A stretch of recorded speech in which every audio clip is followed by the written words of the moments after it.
Ok, entonces voy a mostrarles la clase de hoy. A ver.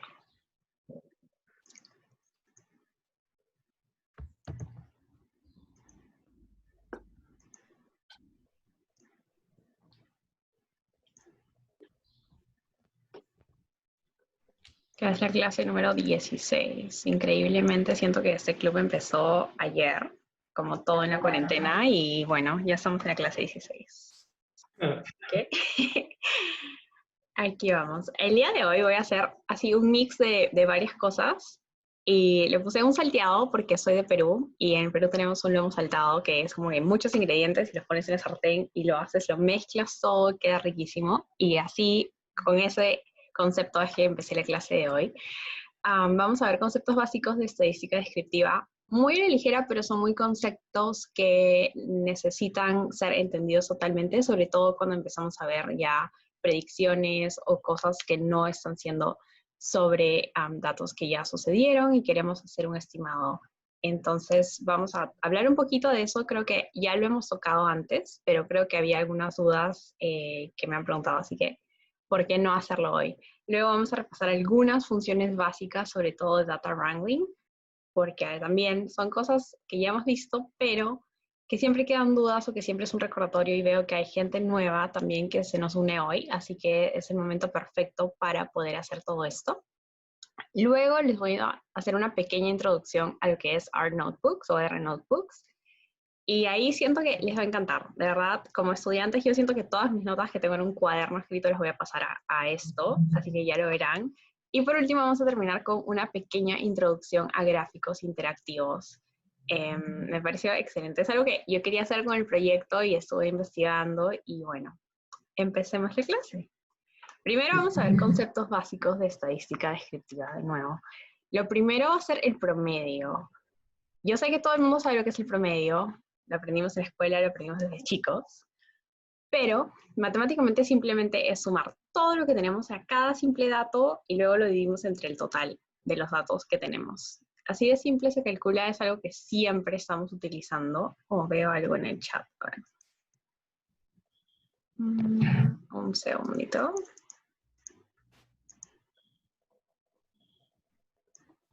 Oh, perfecto.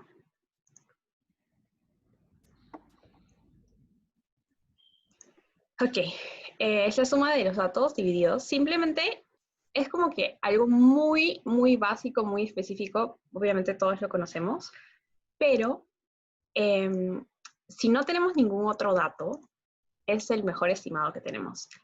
Por ejemplo, ese es un documento que estaba creando aparte y luego cuando les pase la diapositiva lo pueden entrar a ver, donde hice un gráfico sobre esto. Eventualmente quería tener un documento donde explico todas estas cosas de estadística.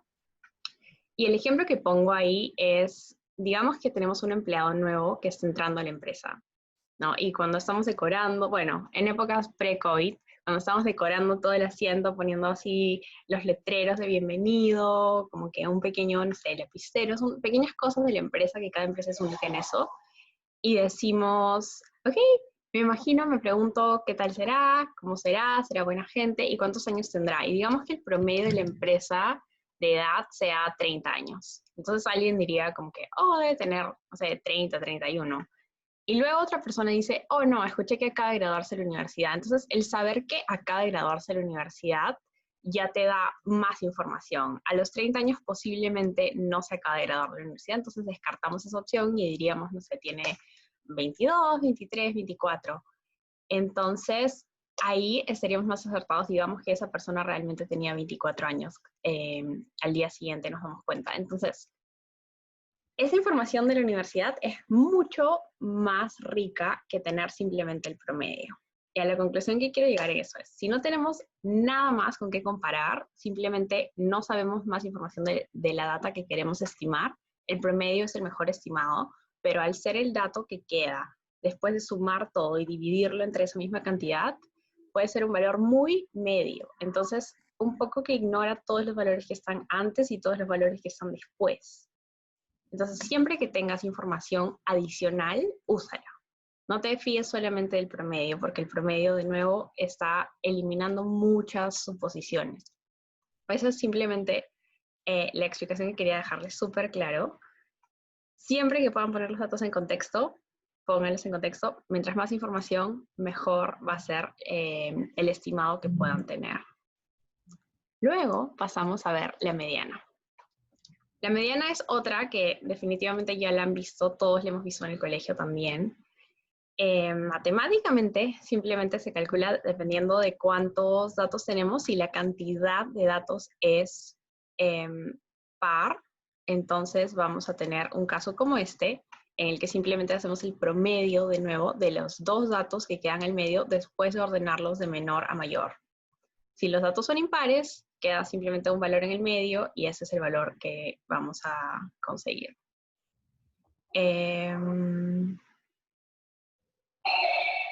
Santiago, un segundo.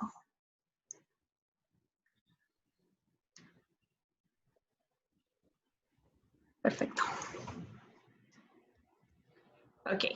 Lo importante que hay que ver aquí en la mediana es cuando dividimos la data en dos, simplemente, de nuevo, la mediana es el valor que ha quedado cuando hemos puesto todos los valores, desde el más pequeño hasta el más grande, y hemos agarrado un valor medio. Y eso puede significar muchas cosas. Solamente es un valor referencial, de nuevo, porque podría ser en un caso que tenemos muchos valores pequeñitos y algunos valores más grandes, o puede ser que estén distribuidos uniformemente, o puede ser que estén distribuidos simplemente como que poquitos valores pequeños y luego crecen y son muchos más grandes. Entonces, toda esa información no la sabemos al ver solamente la mediana. Y es importante saber que aunque divide la data en dos, no está dividiendo que desde donde está la mediana hacia el límite inferior son datos menores y que hacia el límite inferior son datos mayores. No significa eso para nada. Y acá le puse un ejemplo súper básico porque, por ejemplo, acá tenemos igual un 2 o un 3, y la mediana sigue estando en medio. Entonces, solamente tengan eso en cuenta. No es que parte en un lado menor y un lado mayor, simplemente está partiendo en los datos estando de menor a mayor a un punto referencial. ¿Tiene sentido lo que estoy diciendo hasta ahora? Sí, perfecto. Okay. Sí, se entiende. Perfecto. Perfecto. Luego pasamos a la desviación o el desvío estándar. Ya, si vemos cada dato individualmente, es simplemente la diferencia de cada dato, no ahorita veamos la desviación total del dataset, del promedio que hemos sacado, qué tan alejado está. Simplemente vamos a medirlo.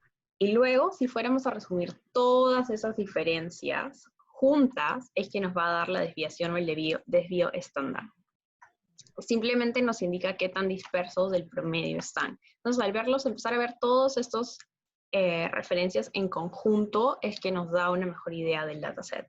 Si los vemos uno a uno, de nuevo puede ser un poco enredado y puede llevarnos a hacer conclusiones que no necesariamente se acercan a la realidad, pero una vez que los empezamos a ver todos juntos nos ayuda mucho. ¿Por qué? Porque si tenemos un promedio y sabemos que la desviación estándar es gigante, entonces sabemos perfectamente que el promedio no necesariamente va a ser nuestra mejor opción, pero si los datos no tienen una muy grande desviación estándar, entonces puede ser un mejor estimado. Por supuesto, mientras más grande es la desviación estándar, más dispersos están los datos, mientras más pequeña, menos dispersos.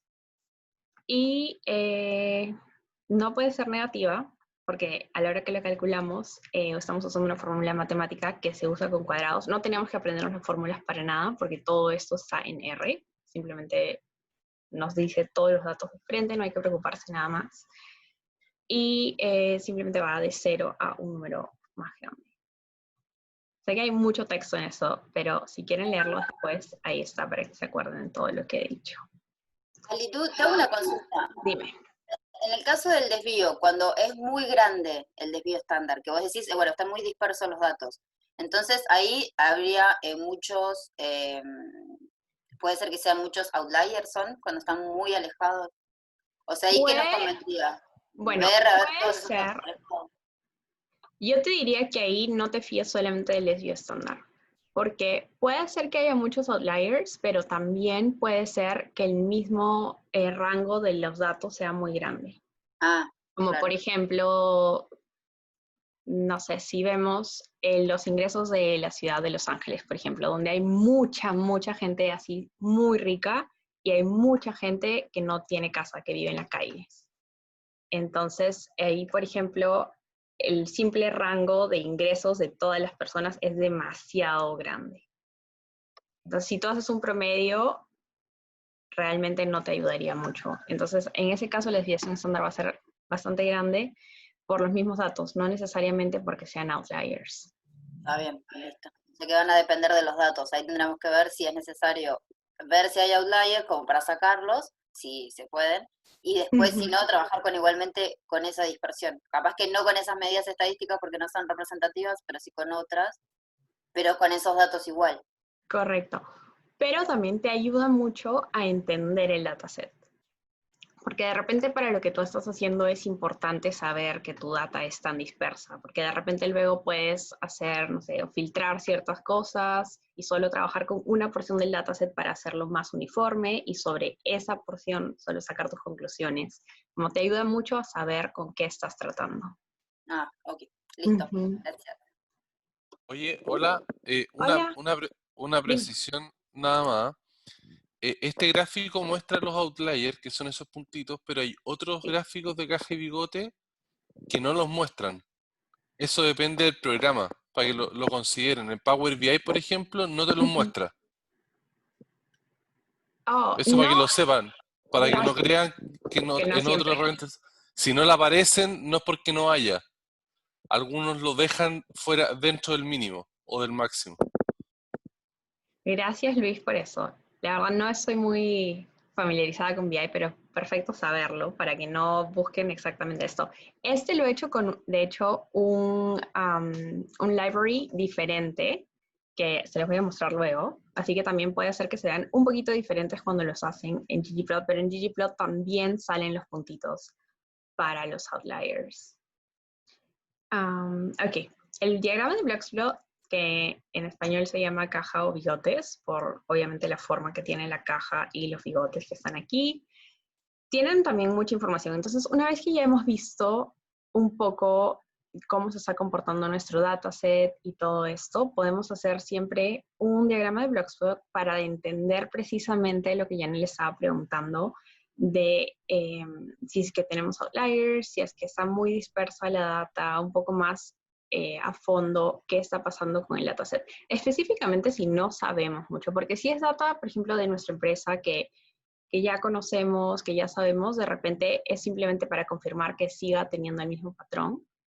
Pero si es data nueva, siempre recomendaríamos explorar un poco qué está pasando con las variables que vamos a estar utilizando también. Porque esto va a ser por cada variable. Entonces, voy a empezar a explicar con este. Tenemos 4 cuartiles, ¿no? Que son también el percentil 25, el percentil 75 significan el primer cuartil y el tercer cuartil. El segundo cuartil viene a ser la mediana en realidad. Y esos están representados por las líneas que marcan esta caja. Entonces, la primera línea es el percentil 25 o el primer cuartil y significa que es el 25% de los datos que tenemos en cantidad, no en valor, sino el 25% del total de datos están incluidos en esta parte. Cuando llegamos a la raya que está en la mitad, que de nuevo indica la mediana, nos implica el 50% de los datos, percentil 50 o mediana, llegan hasta ese punto. Y luego la tercera línea que está aquí implica que son hasta el 75% de los datos, de nuevo percentil 75 o el tercer cuartil. Y luego lo que está aquí ya viene a ser lo último, la última cola, por así decirlo, de los datos. Y los puntitos que están aquí son los outliers. Estos están calculados con la fórmula, o sea, que ve que sea el primer cuartil menos 1.5 el rango intercuartil, que es la diferencia entre estas dos líneas, la 3 y la 1, viene a ser un outlier. Eso es casi por estándar estadístico, pero para algunos cálculos, y eso no les digo que se metan tanto, pero si se meten en estadística lo pueden investigar. Ciertamente es la fórmula, por decir, estándar de los intercuartiles y de los outliers, pero hay algunas investigaciones en las que lo pueden variar y hacen la precisión cuando están haciéndolo, que han cambiado eso y que están considerando otros rangos como outliers. En este caso simplemente se usó lo estándar y aquí pueden ver que por más que hay 3 cajas, las 3 son diferentes, ¿no? Vamos a investigar un poquito más. Por ejemplo, aquí las mujeres casi como que todas son 0, o sea, la mediana, perdón, sigue siendo 0 y hay un poquito más de datos y deben ser muy pocos datos. ¿Por qué aquí no empezó desde una línea abajo? La razón lógica es, esto viene de un library que habla mucho sobre piratas y data sobre piratas, lo vamos a ver un poquito después.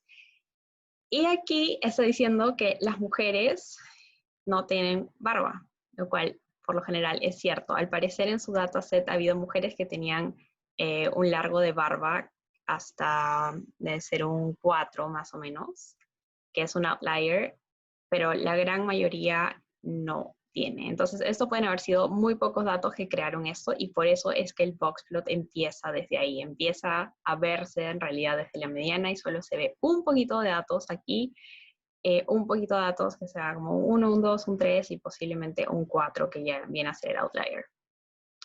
Cuando vemos a los hombres, en cambio, sí tenemos que en realidad el outlier es que no tengan barba. Entonces, esto puede ser obviamente sabiendo el contexto del dataset, que son piratas, que de repente la mayoría de piratas no se afeitan con frecuencia. Entonces, eso es lo que produce un outlier. Empiezan los datos hasta aquí y el 25% nos dice que están en más o menos un 15, no sé, digamos 15 centímetros. Y luego empieza ya el dataset. Y aquí, como ven, no están divididas las cajas desde la raya de la mediana en partes iguales. Lo que eso significa simplemente, de nuevo, es que están conteniendo, hay más datos de esta parte, que es del 25 al 50% de los datos, que en esta parte. No significa que el valor sea diferente, simplemente que hay más datos. La cantidad de datos contenida entre esos valores es más grande. Y al final, esa es la información más importante que tenemos, porque sabiendo ya el promedio, sabiendo la mediana, que de nuevo la podemos ver aquí en esta línea que está más gruesa, y sabiendo cómo se están distribuyendo los datos, es que podemos empezar a entender un poco. Entonces, si tenemos un boxplot que de repente es así todo gigante hasta acá, podemos saber que los datos están demasiado dispersos. Si tenemos un boxplot como este, tal vez, que está muy compactito, muy chiquito, es que la mayor cantidad de nuestros datos y el core de nuestros datos entre el 25, o sea, el percentil 25 y el percentil 75, están como muy juntos o muy uniformes, es que tenemos una dataset mucho más uniforme. Okay, y esa es toda la información en realidad que nos da un boxplot. De nuevo, eso simplemente nos va a servir al principio, antes de empezar a tratar con la data, para saber con qué estamos lidiando. Y ya sabiendo esas funciones un poco más básicas de estadística y por qué son importantes y cómo nos pueden ayudar, y también, sobre todo, cómo tratarlas para no ir tan ingenuamente sobre un dataset, empezamos a ver ya la data. Entonces, Tidyverse contiene muchas librerías y muchos paquetes, y de verdad, yo sé que no es el único, pero de lo que hemos aprendido hasta ahora es mi favorito, porque tiene prácticamente todo. Entonces, es un universo. Y, por ejemplo, tiene Dplyr, que es para data wrangling, tiene ggplot2, que es para hacer gráficos, como ya todos hemos visto. También tiene Forecast, que lo empezamos a ver hace poco, está en uno de los videos también. Y tiene muchos más, que todos están muy buenos. Y ahora solamente voy a enfocarme un poco en Dplyr, pero ggplot también, como les digo, tiene muchas cosas interesantes. Hoy día no lo vamos a ver, de hecho voy a usar otro paquete después. Y algunas de las funciones de Dplyr, por ejemplo, son select. Otra cosa que me olvidé decirles acá, perdón. Si es que hacen la librería Tidyverse, les ayuda porque automáticamente coge, se demora un poquito más en cargar, es cierto, y sobre todo si tienen muchas cosas en la computadora, a veces se va a volver un poquito lento a la hora de cargar, pero les ayuda a tener ya las funciones de ggplot y las funciones de Dplyr y de un par de otros paquetes dentro del universo Tidyverse ya listas. Entonces no tienen que estar instalando ggplot, no tienen que estar instalando dplyr, simplemente instalan esa y ya pueden empezar a usar estas funciones. Entonces la primera función sería select, y acá les he puesto la función y un poco de la estructura básica de cómo tenemos que ponerlo. Entonces select, un dataset y luego las columnas que vamos a seleccionar. Obviamente eso es súper básico y select significa seleccionar. Entonces lo que estamos haciendo es simplemente decirle con qué columnas nos queremos quedar, que puede ser para crear una nueva variable en la que vamos a hacer todo el trabajo o simplemente para calcular un dato y luego volver a lo demás. Siempre les recomiendo que cuando hagan select lo guarden en un nuevo objeto. Al menos para mí ha sido más fácil de entender lo que estoy haciendo que simplemente hacerlo en una fórmula muy grande, por si luego tienen que volver a hacer referencia a ese objeto. Obviamente todo es sensible a mayúsculas. Perdón, sí. te hago una consulta. Funcionaría como las consultas, digamos, de SQL, ¿no? O sea, sirven para hacer consultas y si, como vos recomendás, sería mejor guardarlas en algún objeto para no perder esas consultas, o si no, las puedo simplemente visualizar, ¿no? No estoy muy familiarizada con SQL, pero te sirve como para seleccionar, digamos, en una analogía muy, muy básica, ¿no? Si estuvieras en Excel y simplemente dijeras, ya, voy a copiar estas columnas, solamente voy a crear un nuevo objeto. Claro, Como que como una nueva seleccionas- vista. Como una nueva vista, exacto. Y luego Bien. ignoras todo lo demás. Lo demás ya no existe en el set que estás viendo ahora. Entonces, para no estar repitiendo el seleccionarlo, porque cuando son muchas columnas, sobre todo, te puedes olvidar, sí diría mejor guárdalo en un nuevo objeto. Si al final no lo terminas necesitando más, lo puedes borrar de tu dataset después. Bien, Pero buenísimo, en gracias. el momento sí guárdalo. Sí, pero Lucía, Perfecto. sería así como hacer una tabla auxiliar dentro del SQL y que después la va llamando o lo que sea. Claro, perfecto, gracias. Ah, Gracias, Adrián.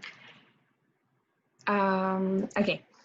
No solo la estructura es así, sino que, por ejemplo, si queremos seleccionar de la columna 6 a la columna 10, acá le ponemos 2 puntitos y ya va de frente. Todo el rango que hemos seleccionado. Lo mismo si queremos seleccionar todo menos una columna, le ponemos un menos adelante. Y si queremos seleccionar todo menos un rango de columnas, juntamos las dos que hemos hecho y ponemos un menos y luego el rango que está ahí. La siguiente función sería la función filter. De nuevo, que está la estructura, podemos hacer filter, siempre ponemos el dataset sobre el cual queremos hacer esta función y luego podemos ponerle un título. O sea, columna 1 es el título de esto, perdón, el título de la columna y el valor que estamos buscando. Aquí es súper importante que vean que hay dos iguales y no solo un igual. La razón es que para R igual es que le estamos dando un valor a algo y dos iguales es que le estamos diciendo que el valor que buscamos es igual a algo. Y luego aquí, si es que fuera texto lo que está dentro, tenemos que ponerlo entre comillas. Por ejemplo, si fuera, no sé, posición, que tenga que tener jefe, ¿no? Jerarquía, entonces jefe tendría que ir entre comillas porque no es un número. Si no queremos que incluya algo, o sea, que sea todo menos, por ejemplo, jefes, tendríamos que usar el signo de exclamación e igual. Y esto de aquí es negación para R, eso significa no. Y otros símbolos importantes a tener en cuenta serían cómo marcar I o cómo marcar O, para no tener que estar poniendo todo escrito.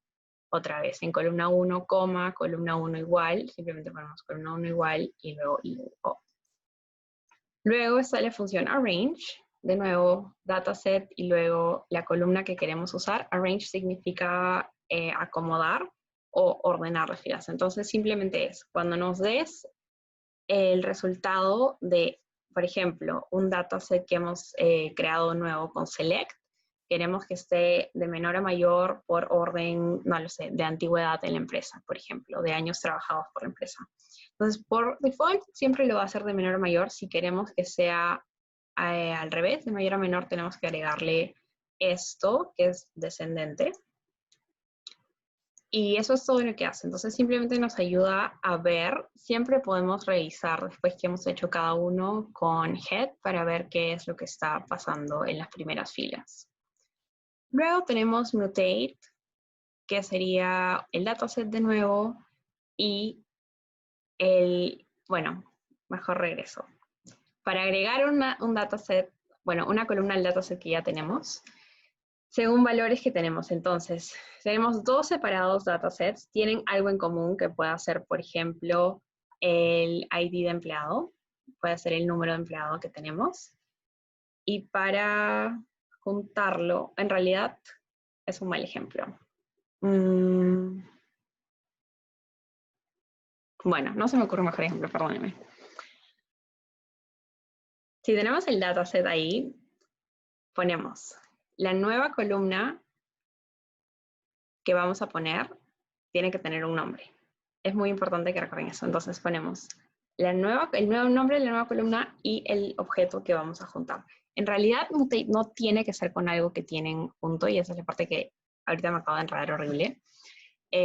Si tienen simplemente una columna, digamos que quieren agregar algo, una columna de, no sé, cumpleaños, que no tenían en su dataset original, mientras que la tengan ordenada tal y cual estaba el anterior y tenga la misma cantidad, lo pueden meter. Si meten algo que no tenía la misma cantidad de datos, van a salir datos nulos, simplemente es algo que tienen que saber de antes. Y eso sería todo. Entonces, sí. No, por ejemplo, en una base de datos, en una nómina, que yo puedo descargar, por ejemplo, en mi trabajo de la obra social, que me tira todo y yo la armo desde ahí, pero no me va a salir, por ejemplo, el encuadre, si tengo agremiados o no agremiados. Entonces, si quiero cargar otra nómina, si tengo otro dataset con los mismos números de legajo, con el mismo ID del empleado, sería Mutate la función que yo debería usar para traer esos datos y agregarlo a mi viejo dataset, digamos, sería así. Yo te recomendaría que uses Join, porque Join es mucho más simple. O sea, lo que hace un rato quise decir, en realidad, lo que empecé diciendo acá era de Join. Si tienes, por ejemplo, un indicador como el número de empleado de cada uno, usa Join, porque así lo va a buscar, casi como si fuera en Excel un buscar B, que lo va a encontrar exactamente y lo va a poner para ese valor específicamente. Entonces, Mutate es como para que agregues una columna más a tu dataset que ya tienes. Y Join es para que de los datos que tienes y otro dataset que tienes con una cosa en común, lo puedas juntar. Normalmente vas a hacer el join left, que es la columna que tenía, o el dataset que tenías primero, y agregas cosas más que van hacia la derecha, o sea, te quedas con el original de la izquierda, pero hay otros que son right join, inner join, full join, anti-join. Solamente son diferentes variaciones. Esto sería, Luis. Sí. Luis, que habló recién de Power BI, sería como esa vinculación que haces entre las tablas. Es como el related. Ajá. Una cosa así. La relación. Graph value. Ah, bien. O sea, haciendo el símil, pero está muy buena la presentación, Ali, tú. Sí, Está increíble. Gracias. Está espectacular, está clarísimo. Recién escribí a Janel y le digo, una genia, Ali. Muy bien, espectacular. Espectacular, Ali, tú. Te entendemos Gracias, todo. de verdad, porque Sí, muy tengo bueno. un poco escénico. No, está muy bueno. Okay. Aprovecho para hacerte una consulta, a ver si entendí el Mutate. Sería, por ejemplo, tengo una nómina con varios empleados y con la fecha de nacimiento y quiero agregar una columna que sea edad. Entonces, con el Mutate podría hacer, digamos, ese cálculo de, bueno, la fecha de nacimiento menos hoy, por ejemplo, y que se agregue en una nueva columna que se llame edad. Sí, eso Podría sí lo servir podrías para hacer. Bien, Sí, buenísimo. eso lo podrías hacer.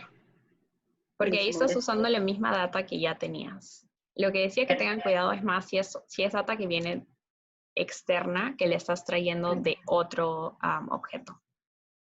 Buenísimo. O sea, sirve siempre y cuando lo utilices para el mismo dataset. Sí y no. En general, te diría, trata de hacerlo para el mismo dataset siempre, pero si es un dataset pequeño o si estás totalmente seguro de que está en el mismo orden en el que tiene que ir, lo puedes usar.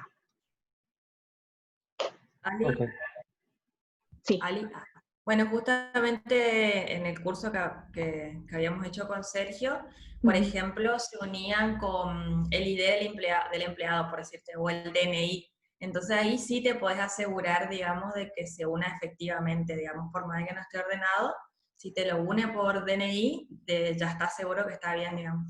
Sí, pero eso lo haríamos con Join. Claro, claro, por eso, en esa Ujú. digo, en esa. Sí, sí, sí, sí, sí. Sí, Eso sí. sí, que siempre es lo más recomendable que obviamente tengas un identificador de preferencia numérico para cualquier data que estés usando. Ok, en resumen, aquí les puse para que lo tengan obviamente después, sobre las funciones que hemos hablado gráficamente que hace cada una.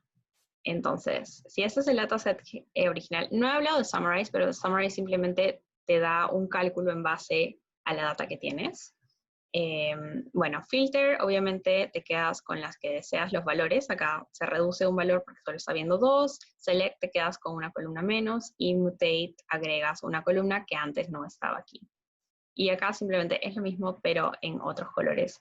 A mí, cuando recién estaba aprendiendo, esos gráficos me ayudaron muchísimo, porque como que visualmente, al menos a mí, se me hace más fácil entender las cosas. Y aquí lo tienen para que puedan referenciarlo después. Ahora déjenme mostrarles notebooks. Ya hemos estado viendo Markdown y en realidad es casi lo mismo, pero tiene una pequeña diferencia.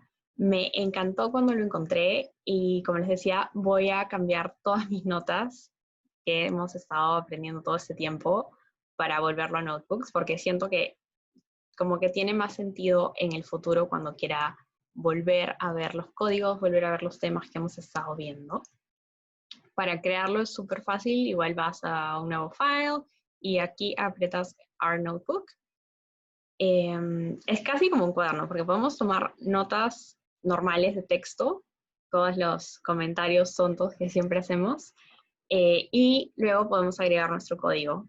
Lo que me encantó de esto es que se guarda el output. O sea, por ejemplo, cuando hacemos un código en R, y hacemos un gráfico y luego hacemos otro gráfico, ya dejamos de ver el primero, tenemos que volver a correr el código para verlo, etc. En cambio, aquí en Notebook simplemente se queda la imagen de lo que hemos hecho y mientras no lo volvamos a correr no va a cambiar. Ahora, si hacemos después algo en el código y lo malogramos y volvemos a correr todo, nos van a salir todos los errores también. Obviamente no es mágico, pero si es que todo está bien, o sea, si hacemos cada ejercicio por ejercicio, ahí se queda visualmente cuál fue el output, el código y además nuestros comentarios normales, nuestras notas de la clase. Entonces eso me pareció súper, especialmente para ahorita que estamos aprendiendo todos, pero también puede servir como el Markdown para presentarlo a alguien si queremos hacer alguna especie de informe o algo. Otra cosa que me encantó es que el output sigue visible aunque cerremos R. Entonces podemos cerrar todo, como he hecho hoy día antes y que lo voy a abrir en un momento. Y luego, si lo volvemos a abrir, seguimos viendo todos los outputs. Entonces es fácil de regresar a referenciar qué es lo que hemos hecho, en qué parte nos salió ciertas cosas o en qué gráfico nos dimos cuenta de que la data significaba algo u otra cosa. Y por último, es que genera un archivo HTML que es súper fácil de compartir con cualquier persona, que se abre en cualquier buscador, que no tenemos que pedirle a la persona a quien le estamos mostrando nuestro archivo que tenga R, simplemente lo abre y automáticamente se va a abrir en el buscador que ellos utilicen. Entonces es súper fácil, no pesa mucho de compartir ni nada. Y esos son los pros que me encantaron. La última cosa que aquí he puesto es, ¿recuerdan cuando estamos en R Markdown que ponemos numerales y la cantidad de numerales indica diferentes títulos? Pues aquí es súper fácil de navegar porque luego cuando vamos a esta parte nos van a salir todos los títulos que hemos puesto en orden y en el orden jerárquico. Entonces, sobre todo, por ejemplo, si tenemos clase 1, clase 2, clase 3, es súper fácil de volver a referenciar lo que hemos hecho. Así que voy a abrir R y les voy a mostrar lo que estoy haciendo. Hay mucho más que investigar en Notebooks. Simplemente tomen esto como una pequeña introducción a todo el paquete.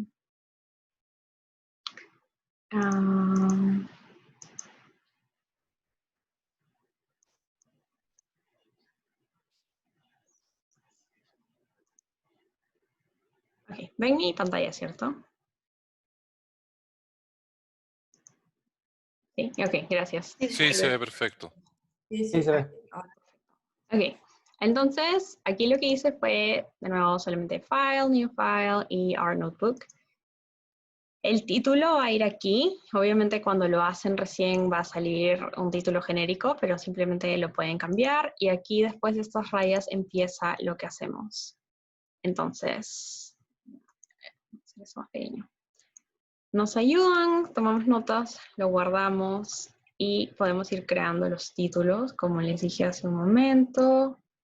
Y acá se ven esos títulos. Todo lo que he hecho se va mostrando aquí y los chunks son obviamente los chunks de código que hemos puesto.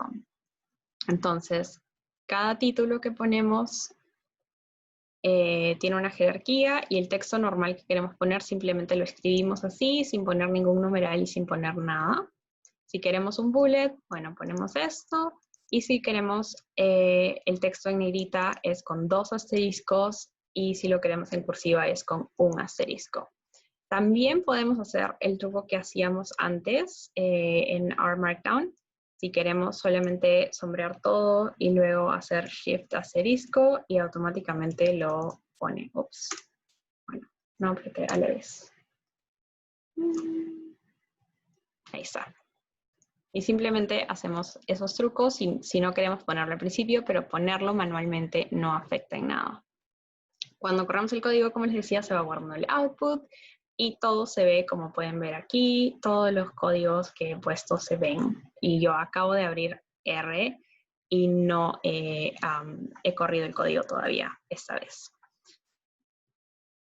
También genera, como les decía, el HTML. Entonces aquí ponemos init. La primera vez que lo hagan les va a salir preview, pero después que lo hacen les va a salir init, como siempre.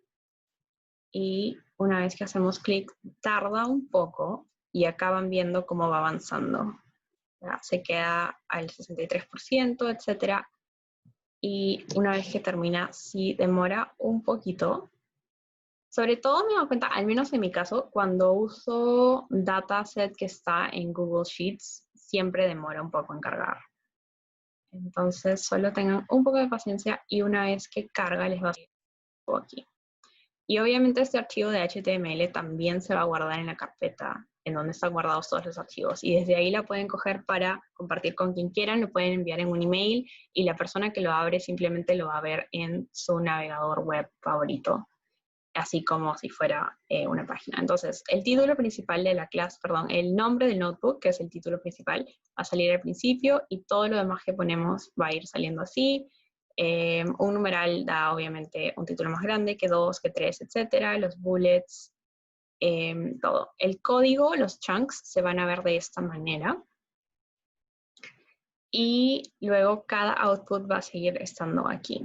Entonces podemos seguir usando. Los comentarios que hagamos dentro de un chunk los tenemos que seguir haciendo con un numeral adentro porque recuerden que esta parte sigue siendo código y es simplemente así como se ven. Vamos a regresar a esto después. Ok, para hacer un chunk también hacemos las 3 rayitas que están ahí o alternativamente podemos insertar. Y otra cosa increíble para muchos de ustedes que manejan más de un lenguaje, yo obviamente recién estoy introduciéndome en el mundo de Analytics con R, pero si ustedes manejan otros lenguajes, pueden insertar códigos de otros lenguajes. Y eso también me pareció increíble. Entonces pueden ir mezclando cosas. He visto incluso gráficos súper dinámicos y súper interactivos que los creaban en otro lenguaje y simplemente los insertaban acá y al final el documento que tienen muestra el output. Entonces es una súper buena manera de hacer algo de repente más interactivo cuando tienen diferentes recursos. Si no, simplemente ponen insertar R y ahí ingresa un nuevo chunk. Una recomendación, y esto en realidad me lo dio Sergio, es agregar siempre, porque cuando ponen un nuevo chunk solamente sale R porque es el lenguaje con el que estamos hablando. Siempre agreguen esto. Después, del mensaje que sea false y también todos los warnings que sean false. ¿Por qué? Porque así nos va a evitar, bueno, ahorita no tengo nada en la consola, pero cuando tenemos todos esos mensajes que algo no se cargó, probemos si es que corro esto, a ver si sale uno. Esta es la barra que nos indica cuánto está avanzando. Entonces, cuando corremos todo, nos va diciendo en qué parte está y en qué parte se detuvo. Todas esas cosas que pueden salir, por ejemplo, aquí solamente me salió library, porque obviamente no ha habido ningún error, pero esta parte del código también se imprimiría en el notebook. Entonces, para evitar que todas esas cosas innecesarias salgan aquí, en esta parte, y que solo salga realmente el output, es que le ponemos esas dos cosas muy importantes, que no haya mensajes y que no haya warnings en nuestro resultado final. Ok. Bueno, eso, como les estaba contando antes, lo armé, bueno, este es el boxplot que les puse antes, lo armé de este dataset. Estoy usando un nuevo library que se llama YAR. Habla mucho de piratas, me ha parecido súper divertido, incluso tiene, esto es una pava, pero tiene una paleta de colores de My Little Pony. Y bueno, me pareció súper divertido, entretenido para usarlo. Y con ese dataset les quiero mostrar una pequeñísima introducción a gráficos interactivos. Un segundo.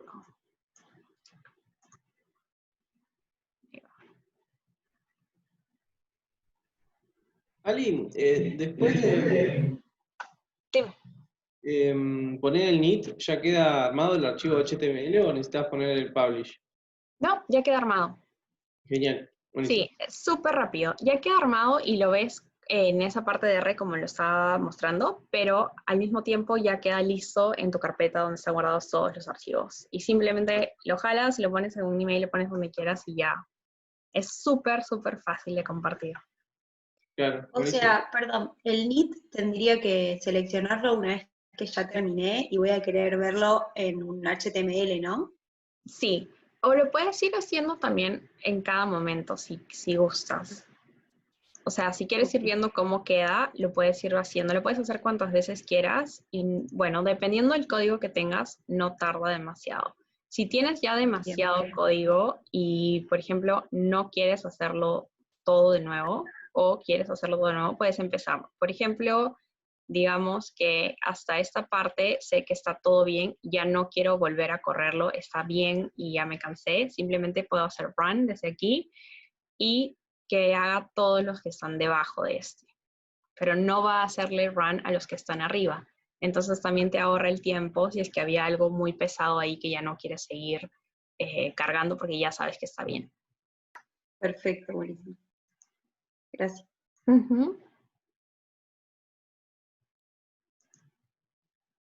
Bueno, vamos a hacer una muy pequeña introducción a gráficos interactivos. Y otra vez mi computadora está cargando. Bueno, lo voy a hacer en pequeño porque no sé por qué no me muestra la presentación. Hay una librería que se llama Plotly, que también es nueva. Y es la manera, no es la única manera de hacer gráficos interactivos. De hecho, he visto que se puede integrar con Shiny y quedan unos dashboards súper increíbles que me encantaría poder hacer en los próximos meses. Pero por ahora solamente vamos a hacer una muy leve introducción a Plotly. El paquete se llama Graphics, la librería se llama Plotly. Se puede integrar con ggplot una vez que ya lo instalaste para hacer un gráfico de ggplot interactivo. Y aquí hay una página web que tiene muchos ejemplos súper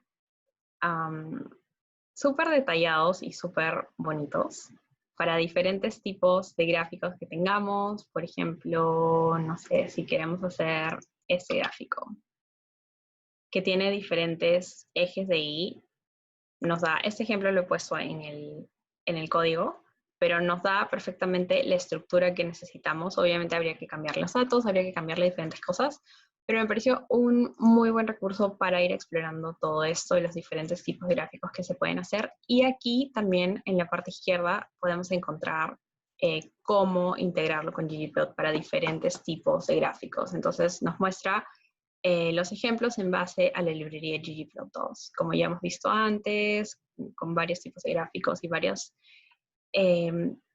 tipos de capas dentro de ggplot que podemos ir usando para integrarlo.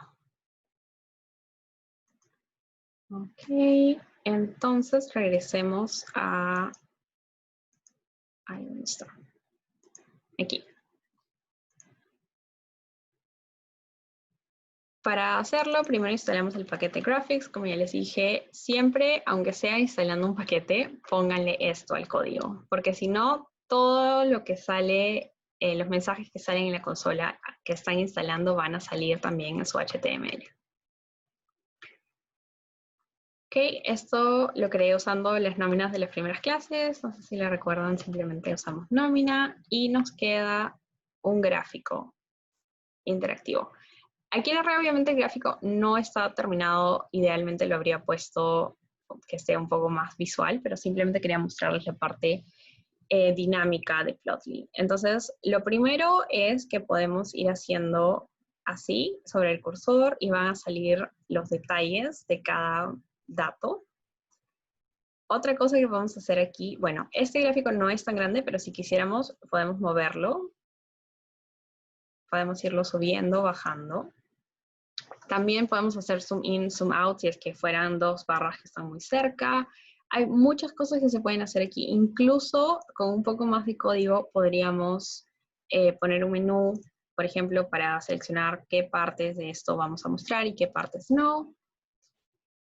Otro gráfico que tenemos acá ya incluye diferentes áreas, o sea, la data, perdón, de las áreas por diferentes estados civiles, que son casados, concubinado y soltero. Y nos muestra el total por cada estado civil por área. Digamos que no quiero ver los casados, simplemente le hago clic a casados y desaparece de nuestro gráfico. Entonces, todas esas cosas me parecen muy útiles, como les digo, al principio explorando el paquete. Extraordinario. Sí, me pareció súper, pero eventualmente para hacer un dashboard, por ejemplo, de recursos humanos, de cosas sobre todo que siempre se estén viendo, se puede integrar con Shiny y queda algo espectacular. No lo he hecho aún, pero lo he visto en suficientes tutoriales para saber que es totalmente posible. Luego, otra función que les mostraba hace un rato es esta, ¿no? De tener, ya esto está simplemente tal y cual nos muestra el tutorial que les mostré hace un rato, pero lo increíble es que tenemos aquí, uy, mi computadora se volvió loca. Aquí. Tenemos dos ejes de I. Entonces, tenemos este eje y tenemos este eje. Son diferentes y están en el mismo gráfico. Y eso también nos puede servir mucho cuando queremos mostrar, por ejemplo, un gráfico de barras y luego un gráfico de líneas encima, donde, por ejemplo, mostremos la variación porcentual. Y entonces mostramos la data tal y cual y luego la variación porcentual que significó del año anterior. Para todas esas cosas es súper útil y también lo mismo que hicimos antes. Se cortó, me parece, no sé si a mí solo. ¿Me escuchan? Yo escucho perfecto. Sí, Sí, oh, te perfecto. escuchamos. Yo escucho bien. Gracias. Yo también.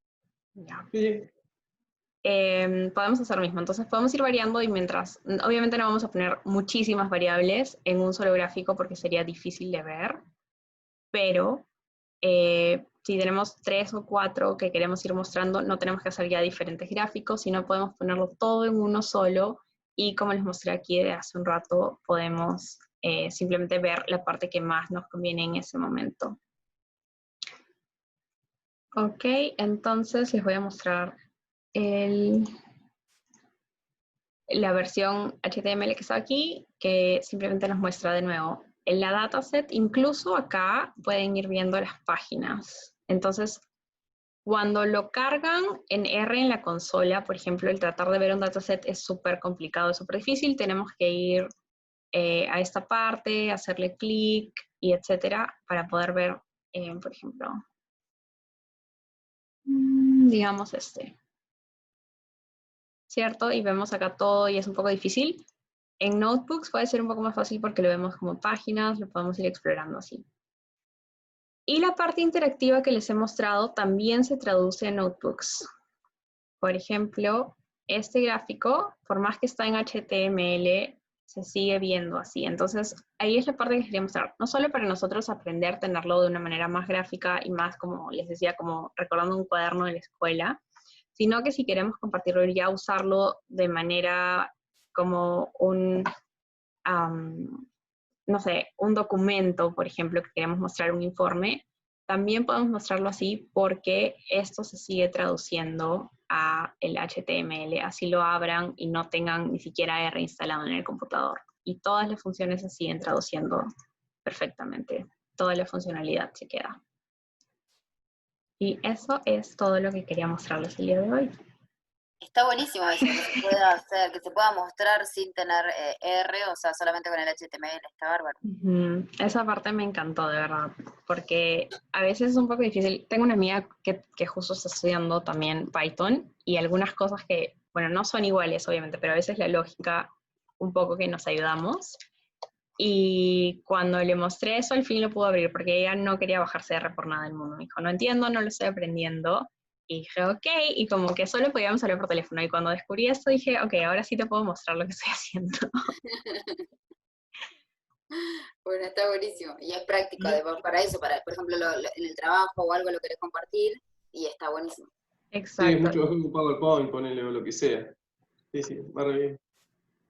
Una Sí. pregunta. En el gráfico, que son interactivos, para generar esa interacción de tildar, por ejemplo, si son casados, ¿eso tenés que abrir R o también lo podés hacer, esa vinculación, esa actividad la podés hacer en el HTML? No, también le haces en HTML, siempre y cuando hayas guardado el archivo en R y luego hayas generado, o sea, lo tengas listo antes de hacer knit. Sí. Perfecto. Cuando lo compartes en HTML se comparte con toda la interacción, igualito como si lo vieras en R. Está buenísimo. Sí, esa Está parte. buenísimo porque en ese sentido, como que Power BI le estaba compitiendo, no sé, no uso Python, pero por ejemplo en Power BI podés hacer gráficos y visualizaciones que sean interactivos, y no sabía que en R se podía hacer, pero bueno, ahora Alito nos mostró el camino.